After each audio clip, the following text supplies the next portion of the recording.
Good morning. Yun. Today is Saturday. Bale, nagre-repair po ngayon, nag-harvest gamit ang Yanmar AW70V. Yan. Bale po yan ay sa association po namin. So, share ko lang po sa inyo itong palay ng isa sa seasoned farmer po dito sa amin. Yan, napakaganda po. Alagang-alaga. So nitong nakaraan, bago magsimana, bumaba po ang presyo ng sariwa.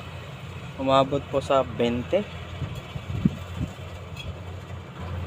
So ngayon, siguro kaya hindi niya pina-harvest before semana dahil alam niya na bababa ang presyo siguro.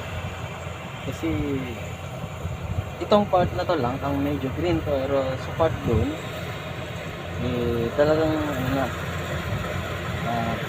nayo po na talaga, halos matumba na. Yun.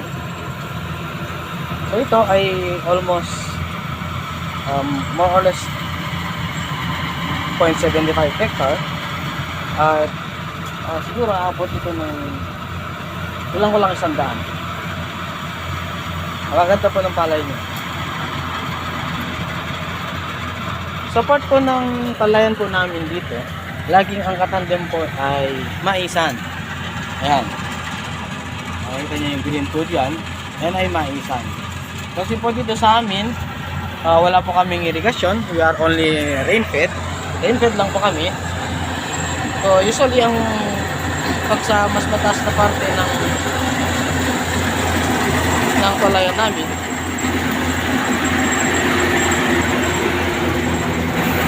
may dumang helicopter. Ayan ba, dumaan po yung helicopter. Maingay. Usually, ang palayan po namin, pagka yung mataas na parte, ang tinatanim na po namin ay mais. Yellow corn po.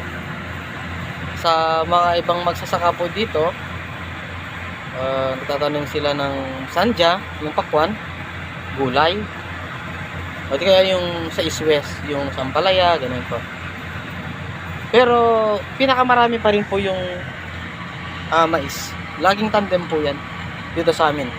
So ang palay usually tinatanim namin yan ng December at ang harvest po ay March o April.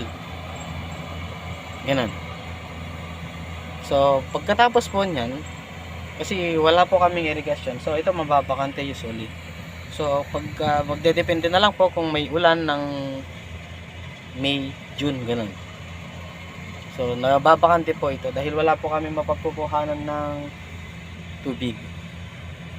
Pero minsan nasasaka din po ito dahil may time naman po na maulan pagdating ng May, June. So nagdedepende po kami sa ulan. Mayroon naman po kaming ilog dyan, pero pagka po kasi between March hanggang June, July,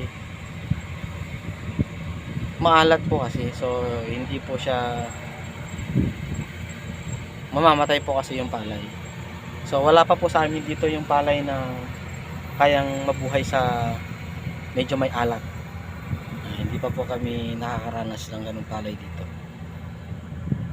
Ang alam ko lang po is yung 580 na palay ang medyo kaya niyang mabuhay sa may konting alat. Kasi nasubukan ko na po yun. Pero malilit po kasi, napakabababa. Tsaka medyo sensitive po siya kumpara sa mga hybrid pa rin. Yun po ay inbred po kasi yun. Ayun. Pasin nyo po dito sa may nire-repair kung hina-harvest, naamoy po yung rice bag. Napakarami pong rice bag. Buti na lang at itong palay pahinog na. To harvest na nung dumami ang rice bag. Hindi ko lang po sure kung makikita nyo po dyan. Yan po, dadaan po nyo dito. Napakarami pong rice bag. Yan po, dilibangan po dito. Yun o. Amoy po talaga. Hindi naman po siya tinamaan ng rice bag. Kaya ganda po yung palay.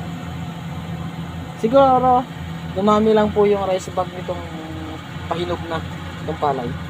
Tsaka lahat po kasi ng katabi niya na-harvest na, so ito na lang natitira.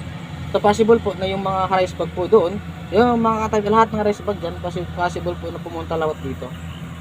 So kaya po siguro maraming rice bag ang nandito ngayon sa palayan niya. Ayun po, oh. Pakarami. So, yan lang po. At sana umabot po sa 100 ang maani po dito. Salamat.